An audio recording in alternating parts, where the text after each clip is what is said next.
Hello, my friends. I'm Dr. Steve Nugent. In the next few minutes, I'm going to be talking with you about the nutrition of aging. Aging doesn't start at the age of 40 or 60. It starts much earlier than that. You'll be surprised with what I have to say on the beginning of aging. And it's also important to note that you change as you age. So what worked for you 20 years ago may not work for you very well today. Many people think about dietary supplements as, well, medicines, as something you do when you have a symptom. And you do it, of course, until the symptom goes away. Well, supplements are not medicines. That's not the way they're supposed to be used. Other people think that, well, you use supplements only at certain times of the year. No, that's also incorrect. And then, of course, there are many people who think, well, I'm only going to take supplements and do the right thing for my health for about a month prior to swimsuit season, so I look really good at the beach. No, that's not the right attitude either, I'm afraid. It's a much bigger picture. You know, it's interesting to me, there was a survey in New Zealand that I read a few years back, and this survey said that 97% of New Zealanders believe themselves to be healthy. That's great. But there was another question further down the survey, and the question said, do you take pharmaceutical drugs? 65% of the people surveyed, you know, the people who said they were healthy, said that they took pharmaceutical drugs. No, folks, do you take drugs if you're healthy? Of course not. What they were really doing is they were thinking about the fact that their symptoms were under control by the pharmaceutical drug. And since they had no symptoms, well, they were well. I don't want you to think about supplements that way, folks. I want you to think about supplements as the nutrition your body requires to be healthy every day, your entire life. And hopefully you'll learn some pretty important things about that in the next few minutes. So then, here are some quick thoughts before we get into the real meat of this particular topic today. Most of our daily requirements in the majority of dietary supplements, or let me say it this way, most of your daily requirements for nutrition increase with age. And you're going to be surprised with some of those increases, how dramatic, in fact, dramatic isn't even a strong enough word, how astounding some of these increases are. Most people do not get enough antioxidant from diet alone. Most people do not get enough vitamins from diet alone.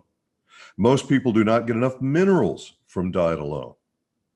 And metabolism and hormone balances reduce as we age. There's lots of consequences with that. And in our stressful world, we have an increasing need for nutrients above and beyond what we used to think about during the 20th century. Things have changed. Now, here's something that's going to surprise you. You probably never thought about this, but when do you start aging? Well, you actually start aging at the moment of conception. That's right.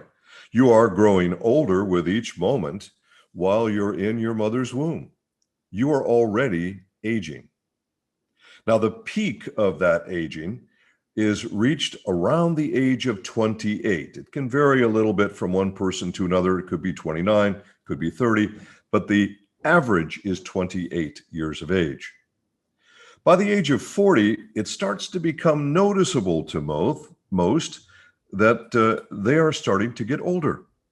We know, based on the very first study done by any government agency on planet Earth, which was done back in 1995 and then repeated numerous times up through 2012, that human beings are not getting enough antioxidants from fruits and vegetables from diet alone. And in fact, the 2012 recommendation was 13 servings of fresh fruits and vegetables per day. Folks, that's unreasonable. Even if you're a vegan, you're probably not going to eat that many fruits and vegetables a day. So it was at that time that the US Department of Agriculture, the first agency in the world to do a study of this type, they just quit doing the studies because every time they did it, the levels required to meet our oxidative stress levels, which were also increasing every year and have continued to increase every year since 1995, there was just no point doing the test anymore because nobody was going to meet these standards. There was an article published in the Journal of the American Medical Association, one of the top journals in the United States, and I would argue the world.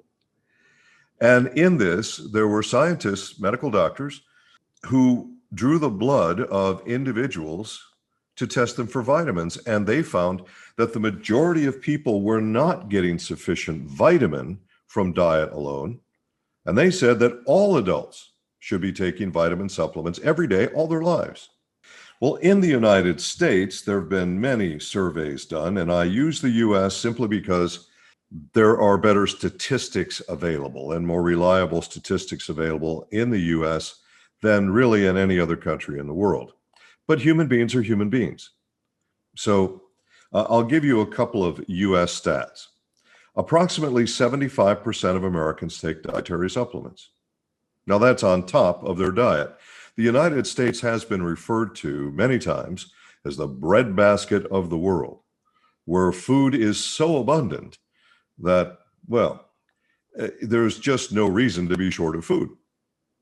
So we've got the modern diet, abundant food, 75% of the population are taking supplements. But guess what? 90% of Americans are deficient in at least one nutrient, and more than 70% are deficient in a variety of nutrients. Well, that says something about the modern diet, doesn't it? Well, without essential minerals and vitamins to make your body do what it needs to do, you cannot maintain good health. It's not possible. So that means everybody should, as the doctors in that study said, everybody should be taking a daily vitamin mineral supplement. There's no question. In our inventory, that would mean Catalyst or Nutriveris. Now, there are certain vitamins and minerals which are catalytic to other nutrients that work either catalytically or synergistically, and that includes, by the way, glycans, or what are commercially known as glyconutrients. So don't expect your Ambrotose to function correctly if you're missing key vitamins or minerals. What about brain function, energy, your glandular function or endocrine function, production of enzymes, antioxidant protection, digestion, mood, memory, protein metabolism, blood sugar balance, liver health, kidney health, etc. These are all things that require basic vitamin mineral support. Wow. And it should be every day for the rest of your life. As we age, we find that our metabolism slows down, and the rate at which we break down food decreases by about 10% each decade after the age of 20. That means if you're not digesting your food correctly, this is going to result in a wide variety of problems, but just top three: less energy, less stamina, and more body fat. Well, let's talk about the endocrine system or glandular system. And first, we'll talk about women, but we're going to talk about men and women here. Men and women alike can be affected by imbalances in insulin, steroids, growth hormones, and adrenaline. Women may experience imbalances in estrogen and progesterone levels because they are estrogen primary. And men, of course, may experience imbalances in testosterone level because men are testosterone primary. So what does endocrine support do? What do those hormones produced by your endocrine glands do? Well, first of all, they support your metabolism. That results in energy, that supports your cognitive thought process, that helps you keep your body trim and not put on too much excess body fat, and the list goes on. Growth and development, sexual function, and reproduction. So fertility, heart rate, blood pressure, appetite, sleeping, and waking cycles are all part of the jobs that the endocrine system has to address. Now, as I mentioned before, our peak of youthful health is around the age of 28. By the age of 30, a woman begins to experience metabolism slowdown. Women begin to see decreases in fertility starting around the age of 30. Hormone production begins to decline. By the age of 40, libido is declining in women significantly. Mood swings happen. Muscle loss is beginning. I'm going to come back to muscle loss because this is really, really important and people don't give it enough time and attention. And of course, hormones have declined nearly to the deficiency level by the age of 40 in women. But once you've passed the age of 50, now menopause, low energy and fatigue, more weight gain, memory loss, and insomnia. Hormones are now at deficient levels when you've passed the age of 50. And yes, there will be some variations. Somebody will be 55 and somebody will be 51, but past the age of 50. Now for men, by the age of 30, muscle loss has already peaked. In fact, it probably peaked around the age of 28 and has begun a very slow decline. But by the age of 30, men start to experience problems with weight gain. And there are subtle changes in how they look and feel. And hormones are beginning to decline. By the age of 40, now men are having problem with their libidos, and function is declining as well. Hormones declining to near deficient levels in a man's fourth decade of life, and sleep is becoming a problem. Starting to lose strength as muscle is in slow but continuous decline. Again, I'm going to spend a few moments on that in a few minutes about muscle decline because it's a very big problem, bigger than you know. You'll have some men who in their 40s will say, I don't feel quite as strong as I did when I was in my 20s. Well, there's a reason for that. There's more than one reason for that. It's real. What about when men pass the age of 50? Well, that's when they go into what's called andropause. And that basically means male menopause.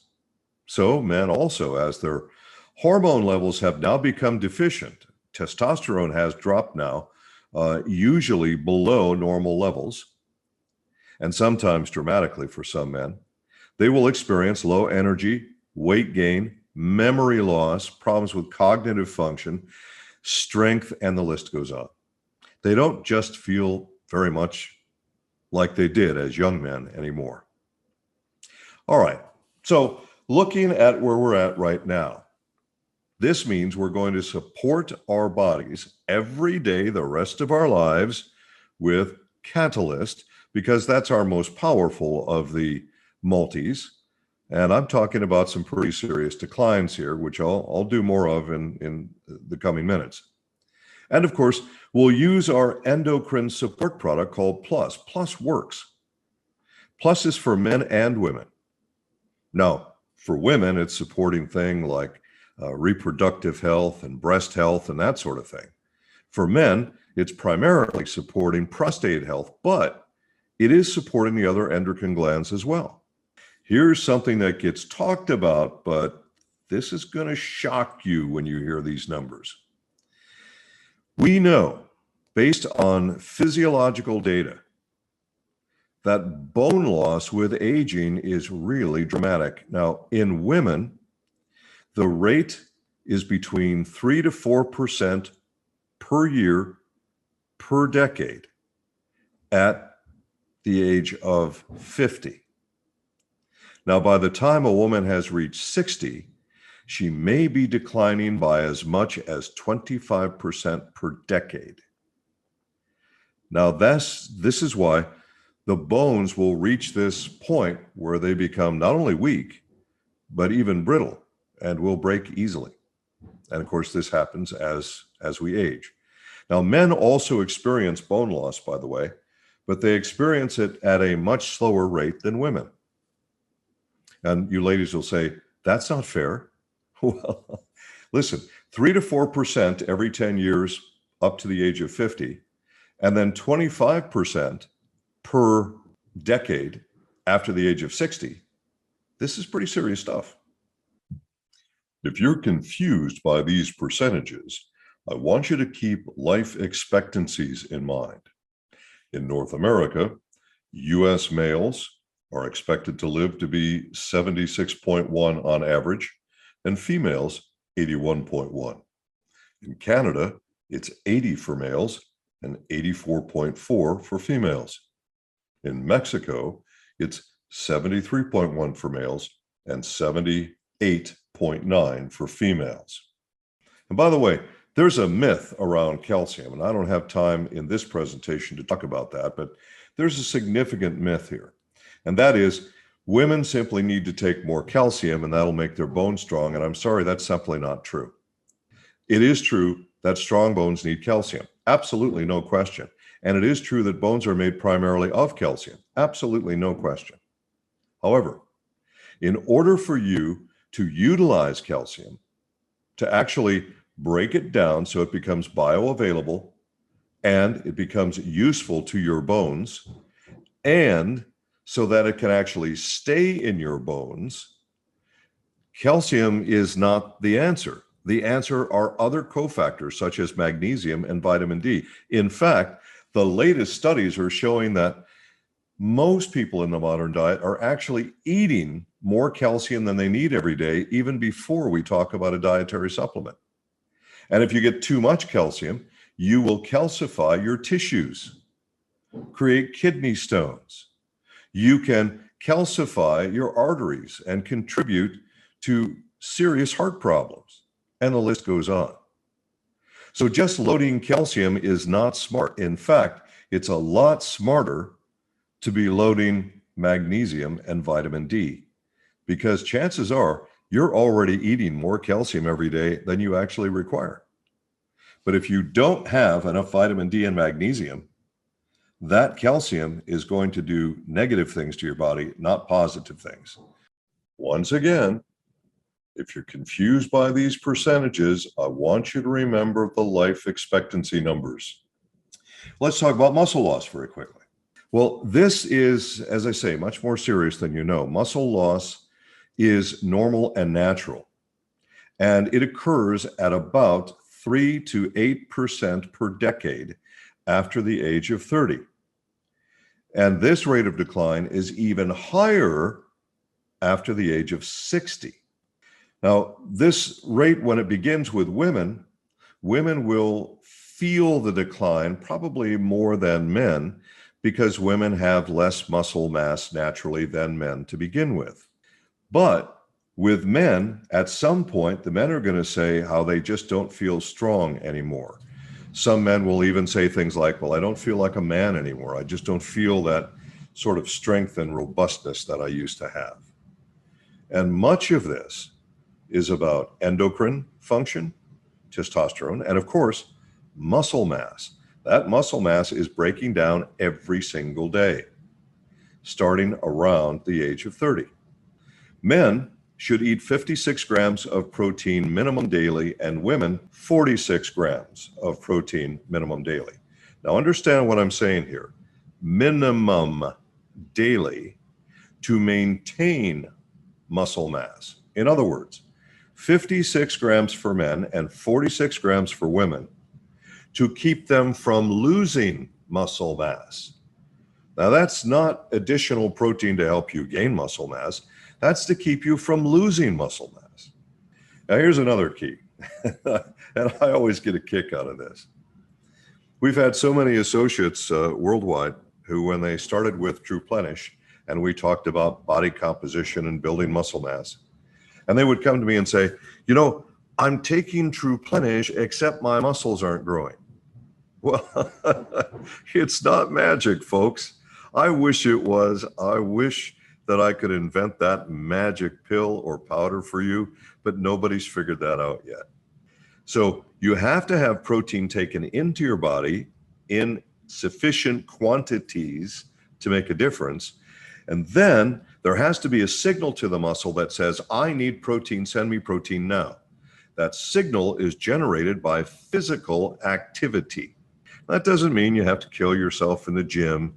You don't have to become Mr. or Ms. Universe, none of that stuff. But you need to be physically active. It's not magic. And once again, let me go back to these numbers again. 56 grams a day for men, 46 for women. These are averages. If a woman is naturally larger, she's going to need more. If a man is naturally larger than the average, they're going to need more. So if you're bigger naturally, this means your numbers need to go up even higher. So 56 grams for a man is not enough to help him build muscle. That's enough to help him retain muscle. Still, physical activity is required or muscle wasting will still occur because there needs to be a signal to the muscle, from the muscle to the brain, I should say, from the muscle to the brain that says, send me protein now. All right, so physical activity. And again, it doesn't have to be killing yourself in the gym. You just need to be physically active. In addition to that, you'll want to take protein supplements. Now, you'll choose whatever supplements you wish. TruePlenish has 20 grams of protein. Osoline has 10 grams of protein per 12 gram serving.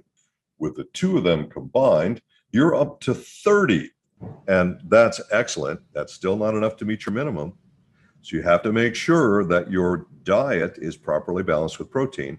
And here's another factor, because I'm going to talk about enzymes next. If you can't digest that protein, it doesn't matter if you're physically active. In fact, if you are physically active and you either don't put enough protein in your body or you don't have the digestive enzymes to break down that protein, you will have muscle wasting, even worse. So you need enzymes to break that down. So right on muscle retention, we're going to say TruePlenish, Osoline, Catalyst, and Plus. Why? You need the vitamin and mineral catalytic actions. And you also need Plus to support your endocrine system. Let's talk about enzymes. Well, some of you have heard me talk about enzymes before, but probably most of you haven't. A couple of famous doctors, Dr. Edward Howell, in fact, he's the father of enzyme research in the United States, and Dr. Wolf, he's in Germany, and they've both done extensive enzyme research. They have shown in numerous scientific studies that enzyme output gradually decreases with age and may be reduced by more than 60% by the time you reach the age of 55. There's two kinds of enzymes. One's for digestion, and one is called systemic enzymes. I'll come back to that in a moment. Now, if you are artificially stimulating your metabolism, and you're doing so with things like caffeine or very high protein diets, that sort of thing, what you may find is that your enzyme reserve gets depleted more rapidly. And this can not only cause you to put on more weight later on in the form of fat rather than muscle, but it can cause you to age prematurely, and it can potentially reduce the strength of your immune system as well. So it's pretty darn important to make sure that you have the enzymes you need. All right, digestive enzymes you will find in GI Zyme. And these are digestive enzymes that are pH regulated, very important and very unique with Mannatech.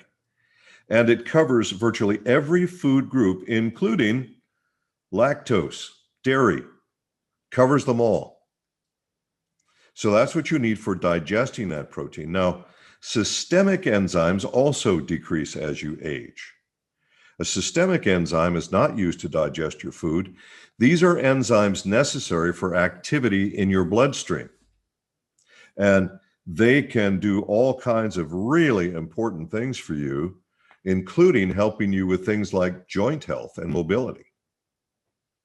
Well, our source for systemic enzymes is Bounce Back. You have to take bounce back as directed, or you're not going to get results. So make sure you take it as directed. All right, let's talk a little bit about oxidative stress. Well, the best way to think about oxidative stress is rust. R-U-S-T, rust. Oxidative stress on metal is called rust.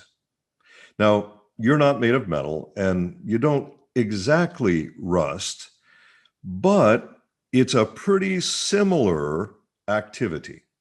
In fact, if you were to look at healthy cells that are being attacked by what are calling free radical molecules, which are causing free radical oxidative stress, it looks very much like these molecules are being eaten away by these free radicals. Now understand, it is part of the normal daily process for you to create oxidative free radicals. In fact, breathing creates oxidative free radicals. However, if your diet is providing you everything you need, and I've already established it's unlikely that it is, but let's say in the old days, the days of our ancestors, where their diets were giving them what they needed for the stresses that they were experiencing, which is not the case today for most of us, then breathing didn't cause a problem because they got enough of the antioxidants that they needed from vegetables and fruit. Well, things are different now. We're in the 21st century. Things have changed a lot. According to scientists, as of the year 2004, there were more than 75,000 synthetic chemicals that had been added to Earth's environment, the air, the water, the soil, that had never existed on planet Earth before the year 1930. Never existed. These are synthetic chemicals that science created. You can't avoid exposure to these. And there are some scientists now who tell us that based on their studies, they have found that when two synthetic compounds combine in a water source, could be a pond, a puddle, a lake, an ocean, they form new compounds that nobody ever thought about, new compounds that no one ever intended to have. So there's probably no way of knowing how many of these potentially dangerous synthetics are all over the planet right now. There's just no way to know. We do know from scientific study that pesticides have been found in the snow, the air, the ice, the water of the North Pole. And pesticides have been found in the fatty tissue of penguins at the South Pole. And pesticides have been found in fish tested in every waterway thus far tested. And in all human test groups thus far, every human has had various toxins, chemical toxins in their blood at various levels on every single test, no exceptions. You cannot avoid exposure to these toxins. You can't do it. I don't care where you live. There are even warnings posted by the United States Department of Agriculture and by the U.S. Food and Drug Administration about certain fish you probably shouldn't eat at all anymore because of their toxic exposure. Certain fish you should limit the amount of. Some fish that pregnant women should never eat. So life in the 21st century is different, folks. This is not the 20th century. We have to get a grip on this. And we all need to be looking after our health every day for the rest of our lives. Not just take some nutrients until we feel better and then quit. This is every day for the rest of your lives. It's part of your grocery budget. That's the way to look at it. So for oxidative stress, the best antioxidant on planet Earth, as validated by human serum ORAC testing, is called Ambrotose AO. It's exclusive to Mannatech. It's the only place you can get it. All of the other antioxidant products in the world, well, they can't meet our standard. And they all make great claims and great marketing. And I always say to them, hey, all you have to do is prove it to me. I'm a scientist. I accept scientific evidence. Show me the science. And of course, they never do. They just come back with clever slogans, beautiful websites, Great marketing. Folks, the best antioxidant product on planet Earth, as proven by 3 human serum ORAC studies, those are blood studies, is Mannatech's Ambrotose AO. In addition to that, catalyst for other factors that help to support your system against oxidative stress. Now, some of you are saying, why hasn't he talked about Ambrotose yet? Well, I'm about to do that. It's a given for me, my friends. It's a given for me that everybody takes Ambrotose every day. You don't have to ask me, should I take Ambrotose? The answer is yes. And you might say, well, I have concus of the bronchus. Should I take Ambrotose? Yes. Well, I have non-concus of the bronchus. Should I take Ambrotose? Yes. If you're breathing, take Ambrotose.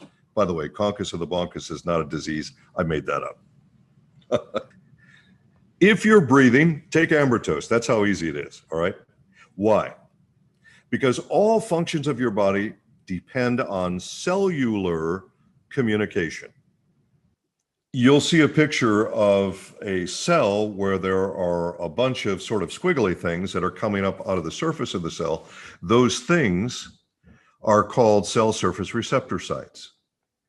Now, on each of these cell surface receptor sites, you'll see in the picture a number of beads. Each of these beads represents something called a glycoprotein.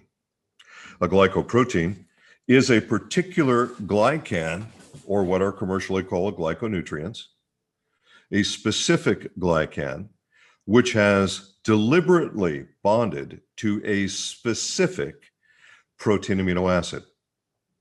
Then that combination, now called a glycoprotein, has to bond to a specific predetermined site. There are no accidents here.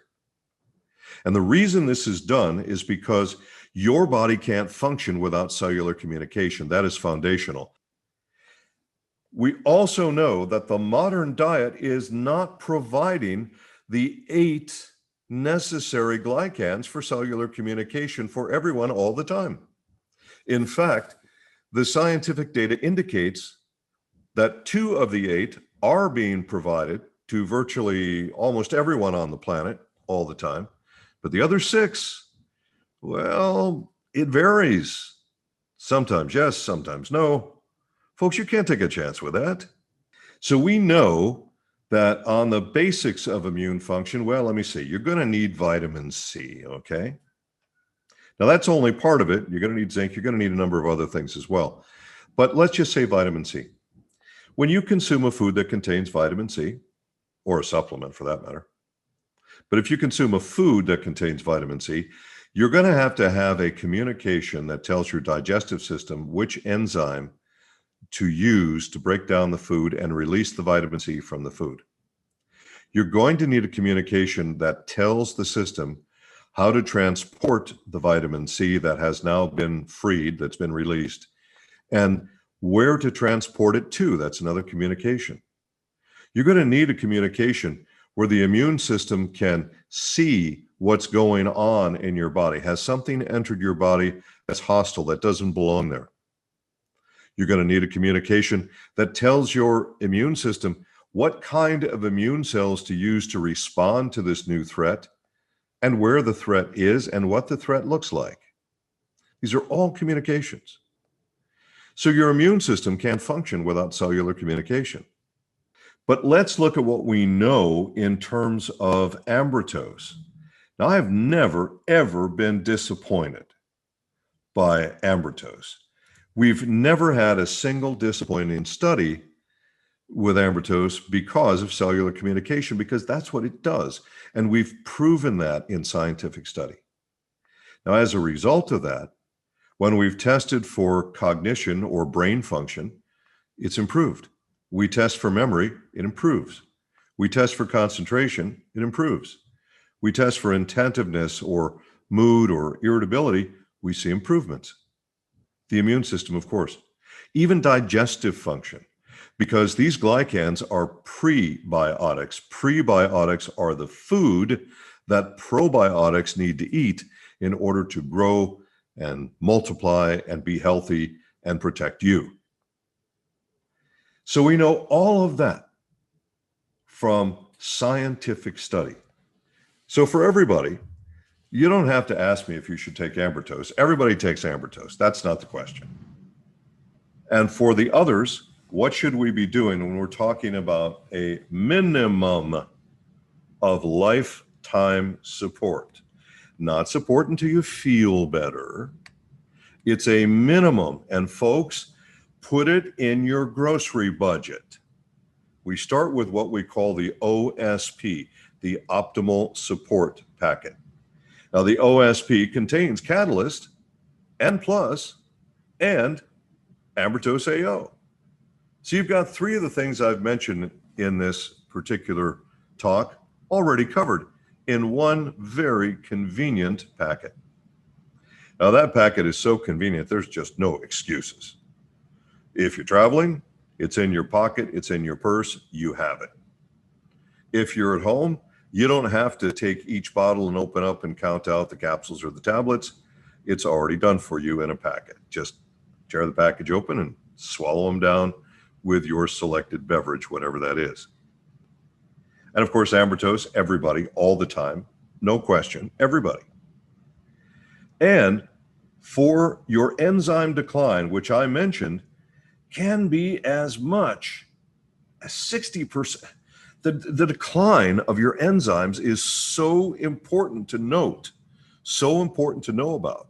And even the decline of muscle mass. Remember, you have to have the enzyme to digest the protein so that you can feed your muscles. The enzymes are so important. There's so many people I talk to who say, well, that's not that important. I don't get gas if I eat this or that. No, take your enzymes, because your body is almost certainly not doing what you need it to do enzyme-wise if you're over the age of 40 and perhaps even younger, because the decline starts much younger, as I mentioned, from those studies done by Dr. Howell and Dr. Wolf. And they told us that you may have a decrease in your enzymes by as much as 60% by the time you reach the age of 55. So it's really, really important. And you might look at an average of about, really about 13% every 10 years, starting around the age of 40, that decline, okay? So GI-zyme for digestive enzyme, bounce back for systemic enzyme. Bounce back must be taken as directed or you won't get the result you're looking for. It's that simple. So with this in mind, I think all of you now should have a really firm grip on this. Dietary supplements are not medicines. They're not meant to be taken until your symptoms go away. They're not meant to be taken when it's convenient, and they need to be taken to support your health as you age, because you and your health are the most important thing you have. So make sure that you're taking as a minimum the OSP every day, Ambrotose every day, GI-zyme before every meal, and of course, bounce back for systemic enzyme, which also decreases with age. And that's to help you with things like joint health and mobility and muscle aches and pains, that kind of thing, okay? But the point to reinforce here is, as you age, you change. As you change, your nutritional needs change. Keep up with the changes. But make sure that you're taking the right nutrition to support your body for the optimal state of wellness. These are the products, and I appreciate the time that you've taken to watch this presentation.